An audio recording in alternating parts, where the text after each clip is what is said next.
बिस्मिल्लाहिर्रहमानिर्रहीम। आज का टॉपिक है supply, stock and law of supply. Supply क्या है, स्टॉक क्या है, इन दोनों में क्या डिफरेंस है और लॉ ऑफ सप्लाई किसे कहते हैं। तो इंशाल्लाह आज ये तीनों टॉपिक आज के लेक्चर में पढ़ेंगे और समझने की कोशिश करेंगे। तो अच्छा, अब आते हैं सप्लाई वर्सेस स्टॉक। सप्लाई रसद को कहते हैं और स्टॉक ज़ख़ीरा को कहते हैं।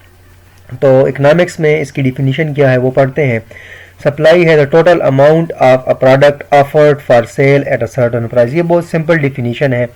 एक ख़ास कीमत पर किसी भी चीज़ की टोटल अमाउंट, टोटल मिकदार जो पेश की जाती है बेचने के लिए, ठीक है, बेचने के लिए पेश की जाती है।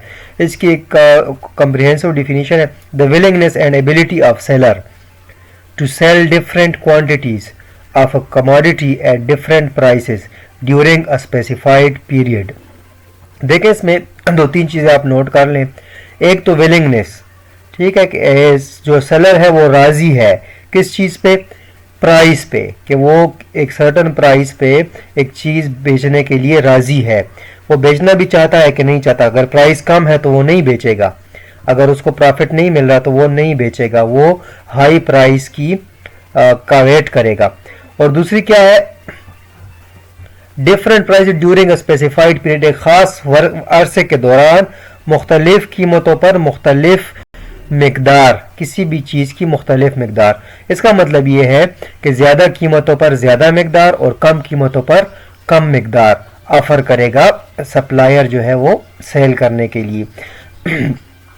अब आते हैं स्टॉक की तरफ। स्टॉक क्या है, the total amount of a product available for sale but not yet sold. ठीक है, देखिए ऊपर हमने पढ़ा offered for sale at a certain price. देखें वो ऑफर करता है सेल के लिए, लेकिन यहां पे क्या लिखा है, स्टॉक में अवेलेबल फॉर सेल, ऑफर नहीं करता। अवेलेबल होती है कोई चीज, इस चीज की मिकदार वो अवेलेबल होती है बट नॉट येट सोल्ड, लेकिन उसको बेचा नहीं जाता। क्यों बेचा नहीं जाता? हायर प्राइस का वेट करते हैं वो। हायर प्राइस के वेट में उसको बेचा नहीं जाता। सेलर जो है वो वेट करता है कि जब मार्केट में प्राइस हाई होगी, इंक्रीज होगी, तो तब वो अपनी प्रोडक्ट को निकाल कर क्या करेगा, वो मार्केट में पेश करेगा। देखें आप, जो बड़े बड़े इंडस्ट्रियलिस्ट होते हैं या जिसको हम कहते हैं स्टॉकिस्ट या ज़ख़ीरा अंदोज़, वो उनका काम यही होता है कि किसी प्रोडक्ट को वो स्टॉक कर लेते हैं, किसी ख़ास जगह में गोदाम में छुपा लेते हैं, इसी चीज़ के लिए कि वो चीज़ मार्केट से शॉर्ट हो जाए। जब मार्केट से शॉर्ट हो जाती है, उसकी सप्लाई कम हो जाती है, डिमांड ज़्यादा हो जाती है, तो ऑटोमेटिकली उसकी प्राइस बढ़ जाती है। जब प्राइस बढ़ती है तो वो उस प्रोडक्ट को क्या करते हैं, मार्केट में फिर ले आते हैं और बेचने के लिए ऑफर करते हैं।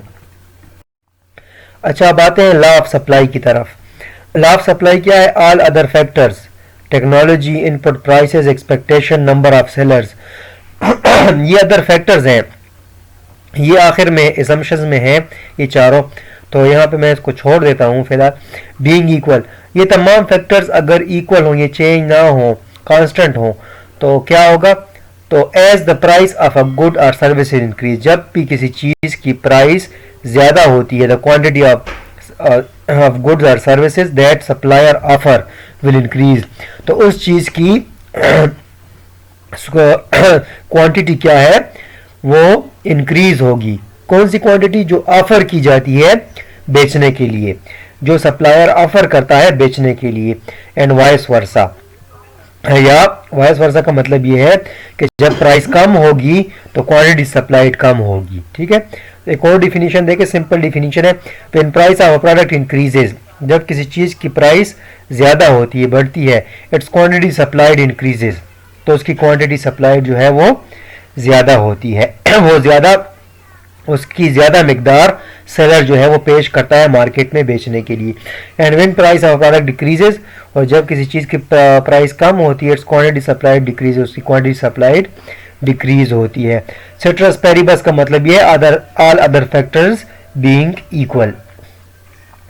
इक्वेशन को देखें जरा, प्राइस इंक्रीज इसके रिजल्ट में quantity supply increase, price decrease, इसके रिजल्ट में क्वांटिटी सप्लाई डिक्रीज। अगर आपको याद हो लॉ ऑफ डिमांड हमने पढ़ा था, उसमें लॉ ऑफ डिमांड में यह था कि प्राइस और क्वांटिटी सप्लाइड की नेगेटिव रिलेशनशिप है, वो अपोजिट डायरेक्शन में चलते हैं। लेकिन लॉ ऑफ सप्लाई में ये क्या है, पॉजिटिव रिलेशनशिप है, price increase quantity supplied increase, या price decrease quantity supply decrease. Quantity supplied has a positive relationship with price.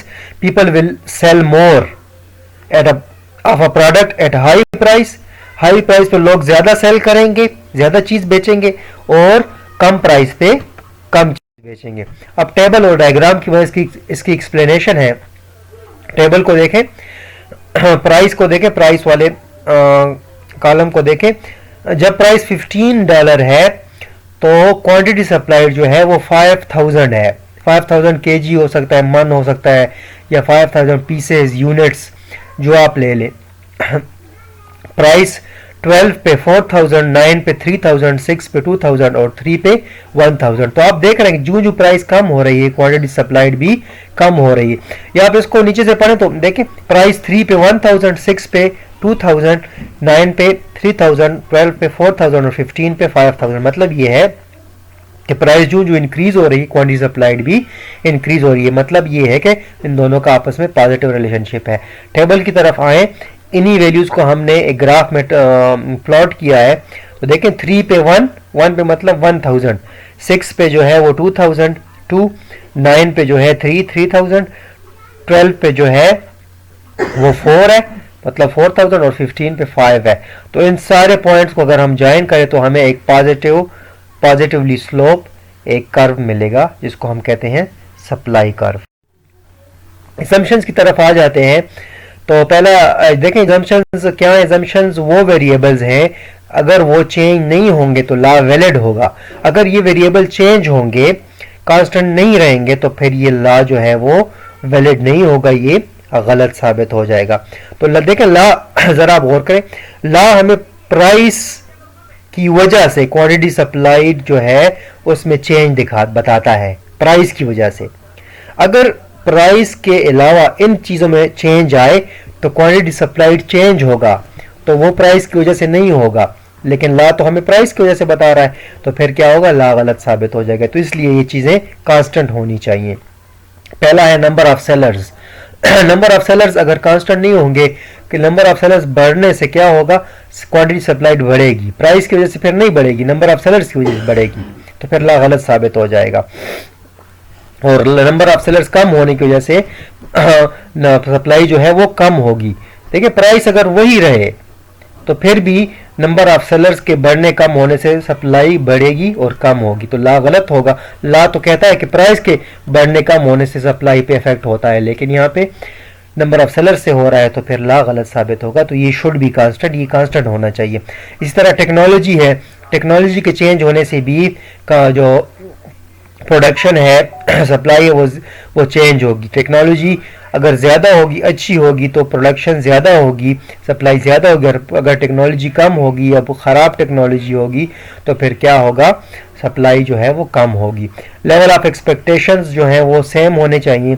मतलब ये है कि अगर सेलर को ये एक्सपेक्ट कर रहा है कि फ्यूचर में प्राइस बढ़ेगी, ठीक है, या फ्यूचर में प्राइस कम होगी, तो वो उस एक्सपेक्टेशन के लिहाज से अपनी सप्लाई को कम या ज़्यादा करेगा, प्राइस के लिहाज से, करंट प्राइस के लिहाज से नहीं करेगा।